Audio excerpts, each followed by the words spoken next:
Infertility Awareness Association of South Africa is preparing to head to court to try and compel medical aid schemes to cover treatment for people with difficulty conceiving children.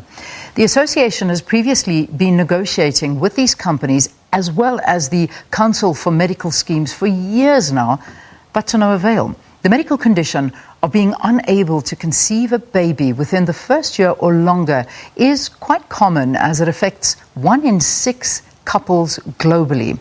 To tell us more, we're joined by Saskia Williams. She's the CEO and founder of the Infertility Awareness Association of South Africa. Saskia, great to have you. Thanks for joining us. Thanks, Leanne, for having me on the show. I'm so glad we're talking about this issue because it's incredible how many couples and people are affected by infertility. I gave the stats in terms of the global picture. What does it look like here in South Africa?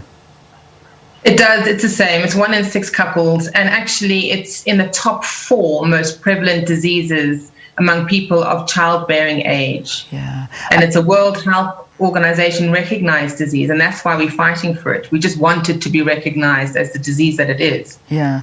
And do we not recognize it as well as we should here in South Africa? We don't. It's the only prescribed minimum benefit disease out of 270 that is on the exclusion list of the Council for Medical Schemes exclusion list for treatment. So the medical aids need to fund diagnosis, but as soon as the disease is diagnosed, then they do not have to, by law, fund any treatment. Do they give reasons? What are the reasons that the medical aids give? Well, the medical aids are just doing what the Council for Medical Schemes say they must do. The Council for Medical Schemes pretty much say it's too expensive. The success rate is too low for them to fund such a disease, which is it's awful. They would rather focus on prevention rather than cure. And, that is better for any disease, but then it needs to start really early, like in our schools, in our varsities. And we would love to drive those campaigns, but what about the people that just don't know they have it? They don't have an obvious condition that leads to infertility. Maybe a man has never had mumps or an injury to his groin, and he only actually finds out that he's got no sperm when he does a sperm analysis. What about those people? So the medical aids fund what they have to fund. And Discovery have actually put in a cover for next year, so they are coming to the party. But it is a cover for the top 2 tiers, so it's a very small amount of people that are covered. So the majority of the public, of the 1 in 6 couples, aren't covered. That's actually that's very fascinating and great news on the side of Discovery. But let's just dig in, and we'll get to that story in a short while. But most people, as you mentioned, think infertility and they think massively expensive. I mean, and it's possibly a hit or miss in vitro fertilization, but it's much more than that, isn't it? And also not necessarily as expensive as we think. Perhaps you want to elaborate on that. Yeah, I mean, it doesn't have to mean IVF straight away. There are other ways you can treat infertility and get pregnant relatively cheaply. They do offer it. I mean, all we're really asking for, as with any of the other diseases that are covered by the medical aids, is the kind of cover that's in public hospitals.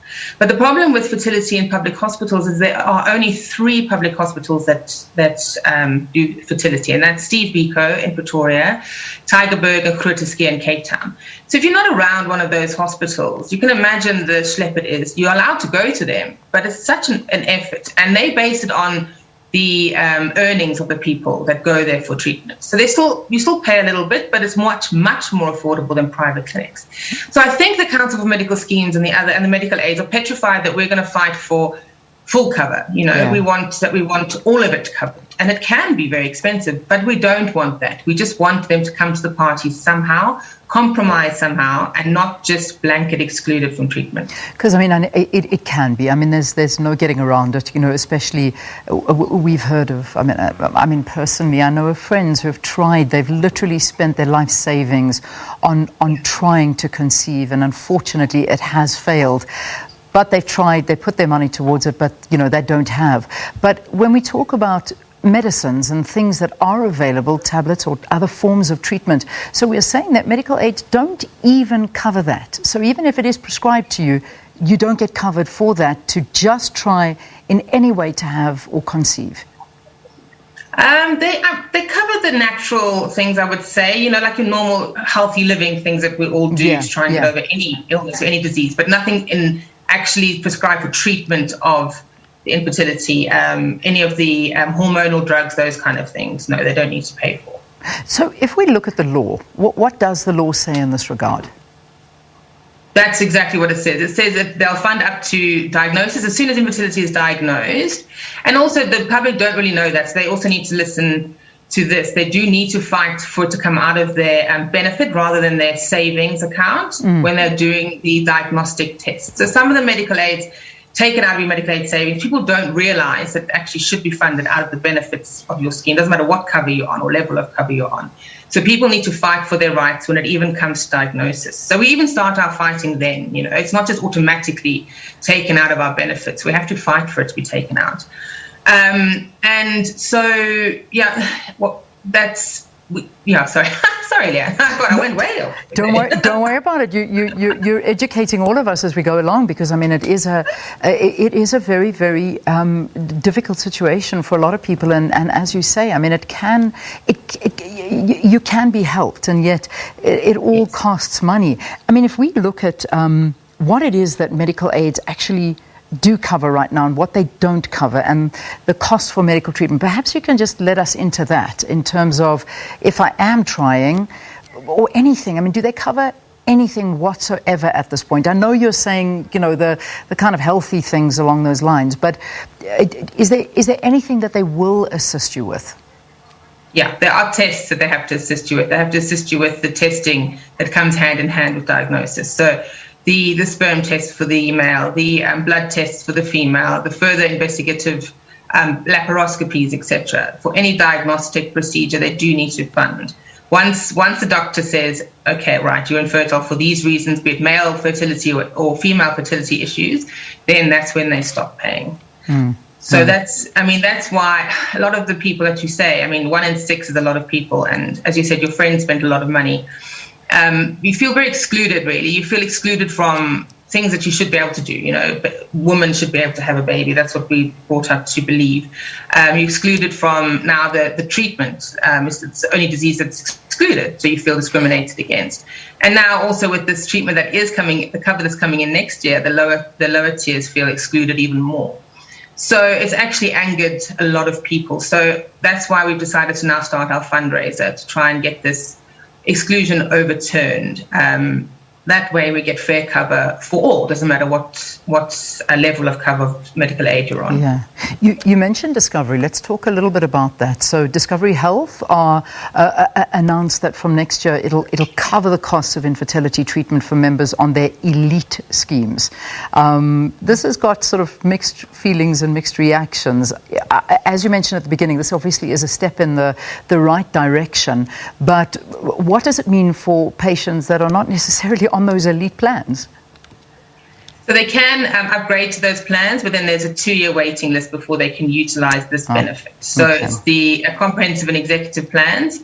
So they can upgrade, and then there's that waiting list of 2 years. So what I would say to people is you can't wait when you're infertile. You're going against the clock. So if that is the case, then rather try and do treatment now, go on those plans, and then use it for a sibling perhaps. But don't put off your treatment for 2 years to wait for this benefit to kick in, because you just don't have 2 years when you're going through infertility.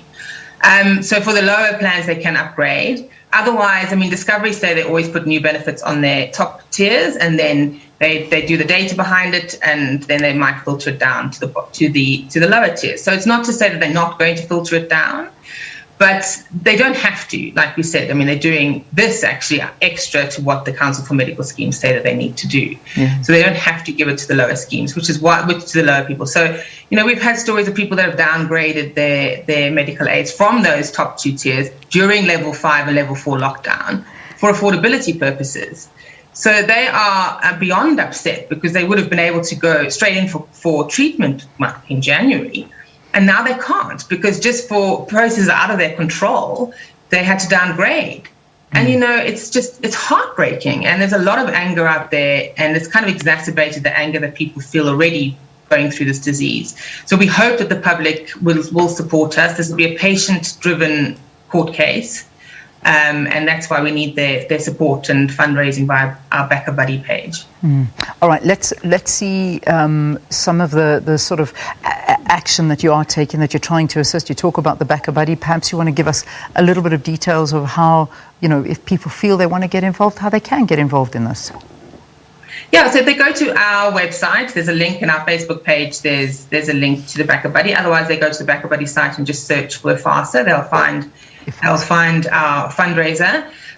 So we're just raising funds for this case. So should we not reach our target, then the money will be refunded as per Back a Buddy's terms and conditions. So we're not going to we're a non-profit company and we work on support from clinics and sponsorship, etc. But we're not going to use the public's money for anything other than this case, anything around this case. So should we not reach our target, it will be refunded.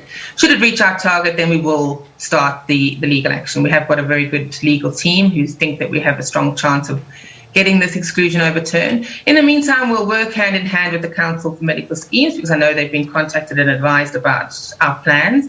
So in the meantime, we will start conversations with them and try to do it amicably. But, we've been doing it amicably for 7 years, and there's a time when we've got to put our foot down a bit stronger. Yeah, indeed. Well, listen, we thank you for the work that you're doing, and good luck with all of it. And if anyone can, of course, assist, please do. And the website, I don't see it on the screen. I know you said it's IFASA, ifasa.co.za.